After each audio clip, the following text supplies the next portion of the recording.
Our theme for the year has been timeless wisdom and evolutionary vision. Timeless wisdom, evolutionary vision. Today, specifically, we're going to talk about here and now. Come into the silence. Our talk outline today was written by one of my minister friends, Angela Taggart, who I love dearly. She is a person of deep consciousness and awareness, and I love all the things that she gave us an opportunity to entertain today and to speak about today. As we take a look at this year's theme, timeless wisdom and evolutionary wisdom, we get an opportunity to explore ancient wisdom, sacred text that Ernest Holmes used to draw from as he created, if you will, our science of mind philosophy, and where our science of mind philosophy is drawn from. But we also don't stop there. We begin to think about the trajectory of our evolutionary vision. We begin to look forward as to where these ancient teachings, where these sacred texts, where this ancient wisdom, where it actually will take us if we continue to follow, and when we continue to practice the spiritual tools that have been laid at our toolkit. Evolutionary vision for me is we envision a world where humanity is awakening to its spiritual magnificence. Imagine humanity awakening to its spiritual magnificence.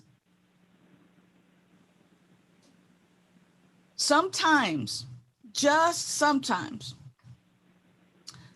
the way that humanity awakens to its spiritual magnificence is by actually recognizing its spiritual immaturity, its spiritual ignorance, its backwards thinking.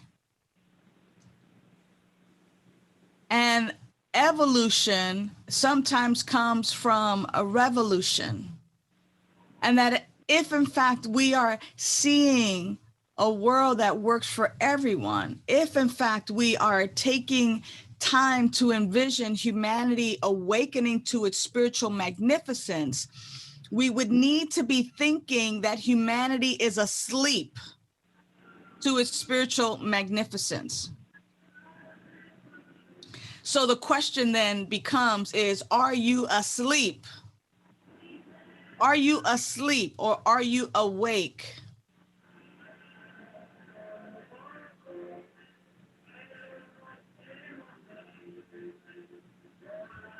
I'm gonna let that sink in for a moment.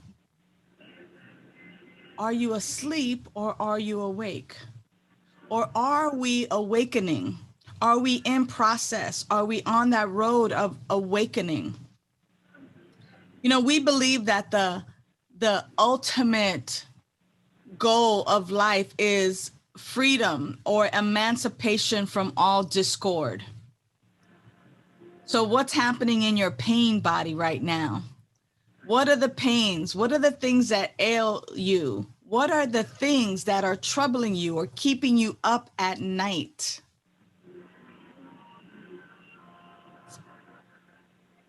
Are we awakening? Are we woke? Are we asleep? Am I at that place where I see no them? I see no us? Or am I at that place where there's still clearly an us and a them? And I ask myself, am I awake? Am I awakening? Am I still asleep? Am I so asleep that I'm snoring? I'm in a deep one and I don't really know what's up? Or am I awakening and I'm struggling in waking up from the nightmare? The question about being here and being now and moving into the silence is is one that we could actually ponder for weeks and weeks and weeks. I was joking earlier before we started our broadcast today that I was not good at multitasking. You see, lots of us don't take the time to be in the here and the now. The here and the now might seem too slow.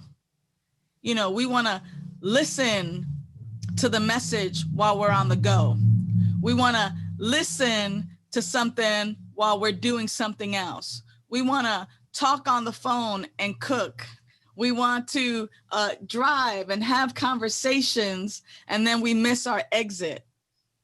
How many times have you been focused on one thing and one thing only from beginning to end, or have consciously stopped, or because you were distracted, ooh, squirrel, that you missed out on something that you told yourself that you really wanted? How many times have you gone through the email and you haven't stopped, and you say, I'm going to answer that one a little bit later, and then the deadline passes, and then it's just like, no, I could have got $1,000 if I'd have just stopped right then and there and focused and did that one thing. That is the challenge about here and now, is that we are deconditioned from being fully present. And I remember the little, I think it was called a Circle of Life cartoon in the Sunday paper that said, this moment is a gift. That's why it's called the present. And how many of us are constantly throwing away the present, looking and doing something else, being distracted from this moment right here, right now? I think I've said it before, that one movie with the remote control, where, you know, the guy goes to get a remote control and it's actually a remote control for life. And he finds that instead of being able to pause or fast forward or rewind his television, that he's actually able to have those features on a remote control for his life. And that instead of being in the moment, what he does is all those times that are considered boring, he fast forwards through that. And this remote, this universal remote, actually begins to pick up on his patterns of living and automatically starts fast forwarding through times where he thinks it's boring, like playing with his children, or being present with his wife, or being present at work.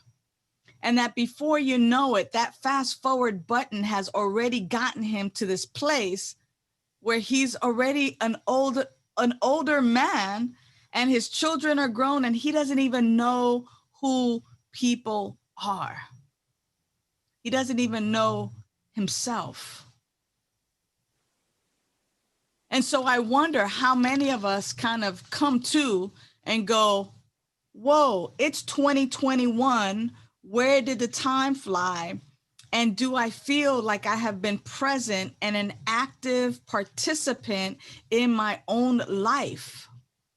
Or have I just been biding time for some retirement, for something to change?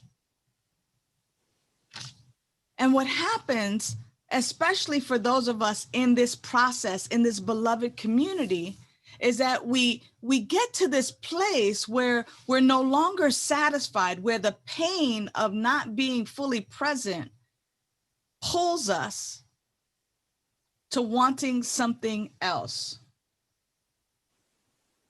There is no power other than the power in this moment. Oh, by the way, there's no future power. There's no past power. The only power you have is the power of now.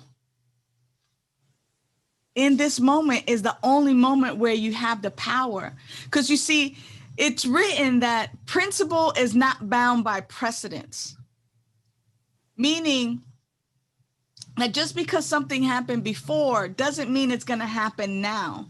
And that principle is it's immutable. It's not changing. It's not bound by what happened in the past. All things are possible now. So the only thing that can prevent me from moving forward is my own thoughts and ideas that I could even be stopped, or that why should it matter? It's just going to happen the same way as it did before. Principle is not bound by precedent.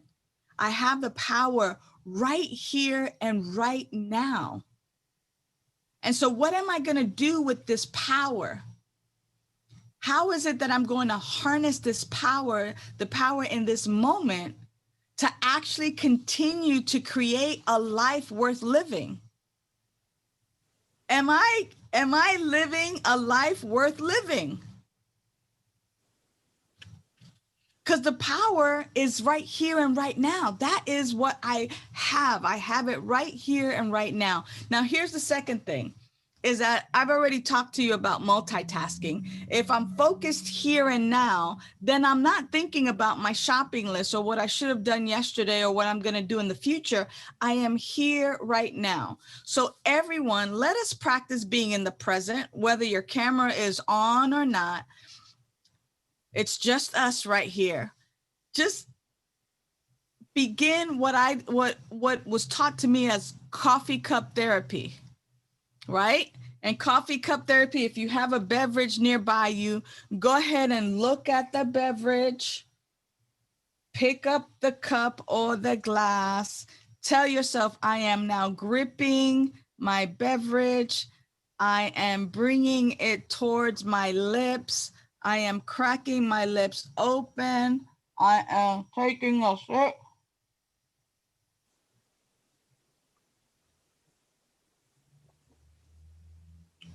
Be present with the flavor, with how hot or how cool it is.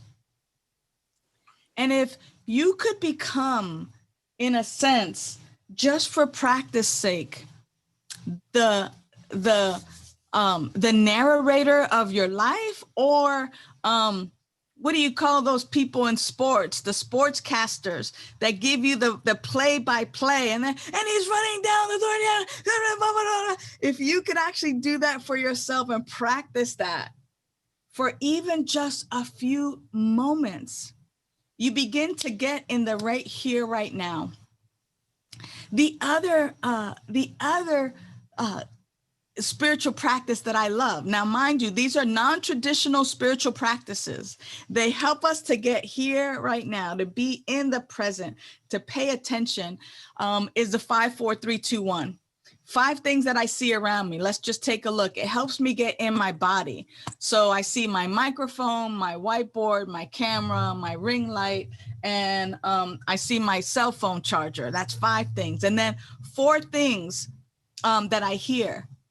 I hear some music from the car wash. I hear myself talking. I hear my little clock tick, tick, ticking. And if I clap, I hear myself clapping. 3 things that I can touch.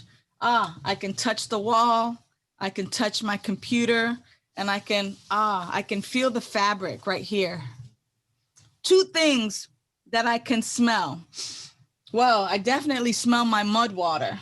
It smells really, really good. And today I put on a little smell good so I can smell my soap, because I took a shower and washed my hands. And then one thing I can taste. Let me taste this one more time. That 5, 4, 3, 2, 1 with the senses actually brings me right into my body. And what happened was, when I started doing 5, 4, 3, 2, 1, or just like I started doing my coffee cup therapy, all other thoughts faded. You know, Rumi once said, I once had a million thoughts, but then I had the one thought of you. and all things faded away. And as I paraphrase that, I begin to think about the one thought, the one thought, the one focus of this presence, this power, this life that has created everything out of itself. That is what I am.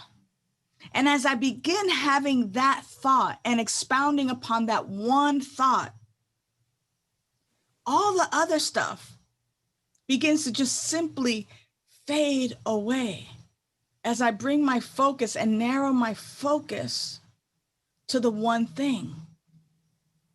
You know, what's interesting is that I was listening to Rainbow Weldon out of Ahava Center for Spiritual Living. And she mentioned a phrase today. She said, micro moments of mindfulness. Now it's interesting. I love this whole micro idea. You know, I've heard of micro loans. You know, they're just smaller amounts instead of these, you know, jumbo loans. You know, micro as within, so without. The micro and the macro, we think along those lines. But imagine having just micro moments of silence. That was it right there. Boom. Micro moments of mindfulness, of mindful eating, mindful being, micro moments of kindness. And to begin to expand upon those micro moments throughout the day. Can you set your alarm on your cell phone so that when it goes off, it's time for a micro moment. And go into the silence. Hear your heartbeat, feel your heartbeat. See, here's the deal, is that because the power is right now, there is nothing more important than being in this moment, because that is the moment of power. Many of us dream about having power and being in power and doing certain things, and yet we throw it away when we're living in the past or when we're living in the future and future tripping. But we are not even recognizing the power of this now moment. So here's a fun fact. You know, scientists have said that in order to gain mastery in a particular topic, or a particular way of being, like if you learn how to golf, if you want to learn how to golf, you know, mastery means being on that golf course and swinging and putting and doing all of those things for 10,000 hours. Now, we teach a course called Self-Mastery, and it's a beginner course on how to really master and really skillfully put in place those spiritual practices that catapult your life beyond your wildest dreams. But do you know that if we were to just simply, out of those 10,000 hours, if we were to simply do 30 minutes a day toward those 10,000 hours, that it would take 50 years at 30 minutes a day, 7 days a week, 365 days a year. It would take 50 years. Some of you need to get started quickly. Now, if you were to do it an hour a day for 7 days, it would take you somewhere around 12 and a half years. But imagine if you were to engage in spiritual practice, the spiritual practice of being here right now, how that time would lessen and lessen, and it would be such a way of living that we would not even be interested in counting the friggin' 10,000 hours, right? Because it's just how I live. Who cares about counting, right? So my question to you is, what is keeping you from being fully present and being here right now? What is that blocks you from being in this moment? Is it, what's jockeying for your attention so tough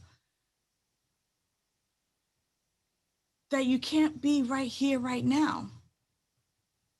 And the idea is not to beat yourself up and go, oh, it was just someone at the door, or, oh, the blender was going off and it took me away from my meditation, or it took me away from, being fully present. But instead, what if you recognize what that was that distracted you? What that was that took your attention away from right here, right now?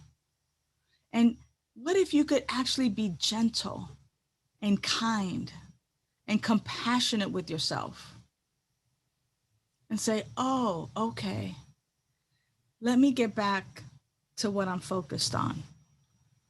And gently train ourselves, train our brains, lovingly bring ourselves back to center, back to the here and the now. What happens with spiritual practice is that people lack the discipline. And the discipline is being a disciple of. That word discipline and disciple means to learn. And what happens is that we don't want to learn how to just come back to present. Learn to just come back to present. To allow ourselves to, okay, be distracted for a moment, but go, oh, okay, I was distracted by that noise, but now I'm bringing my attention right back here. We're the ones who are in charge of our attention. Out of anything that people cannot take away from you. That's why the power is now. You have the power of your attention. And as disciples, we get to come back to center and come back to center and come back. And just gently bring ourselves back. I'm not comparing us to dogs, but I know if you've ever had a puppy and you tell that puppy to sit and stay, and you walk away, and that puppy is like just so wants to be with you that it follows you, you bring the puppy back to the same spot, you sit it down and you say, stay. And then you walk away again. And if that puppy still continues to follow you, you bring that puppy right back, you sit it down, you say, stay.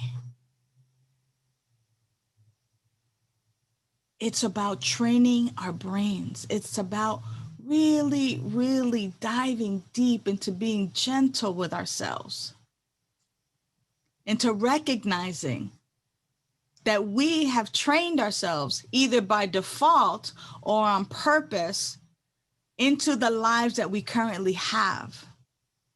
However, when we begin to train ourselves in being fully present and being here and now, by going into the silence, by allowing that indwelling presence to rise above the physical body and the intellect, and to be the guidance that we use, to have that be my come from. Imagine if I don't let my body lead, if I don't let my intellect lead, but if I let love lead the way.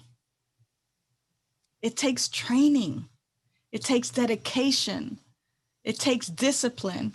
I think that's why Michael Beckwith calls it blisscipline, because You know, discipline sounds like a 4-letter word to many of us. We're like, I'm too old for some discipline, not at my age, right? But it's actually blissful. We get to enjoy the riches of life by being fully here and now, instead of allowing our mind to future trip or go into remorse and regret and or reminisce, you know, of our past life.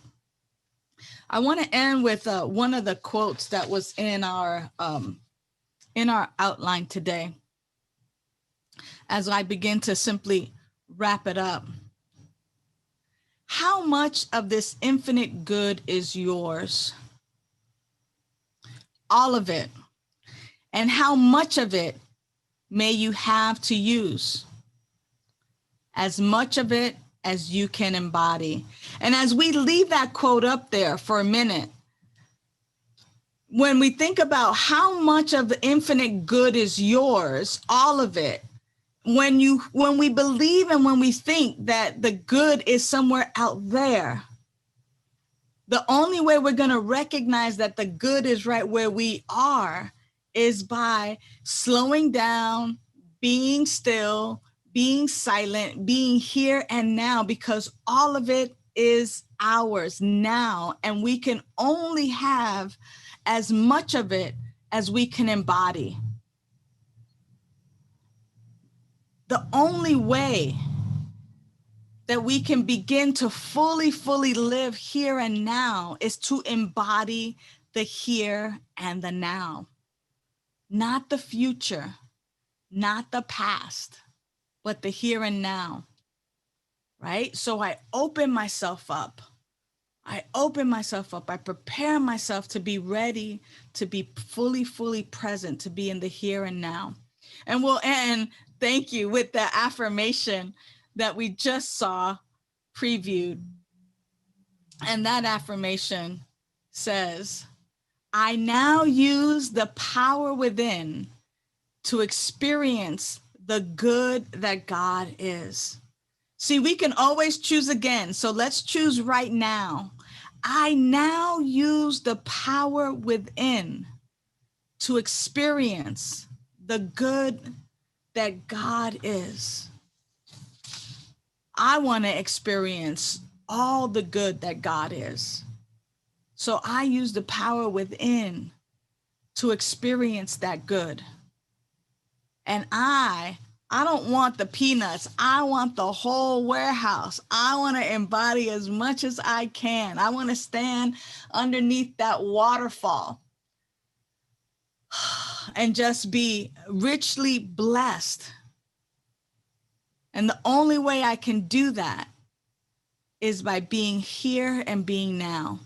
And being here and being now is a spiritual practice that I invite you to participate in fully, without reservation, and freely. And now it is. So it is.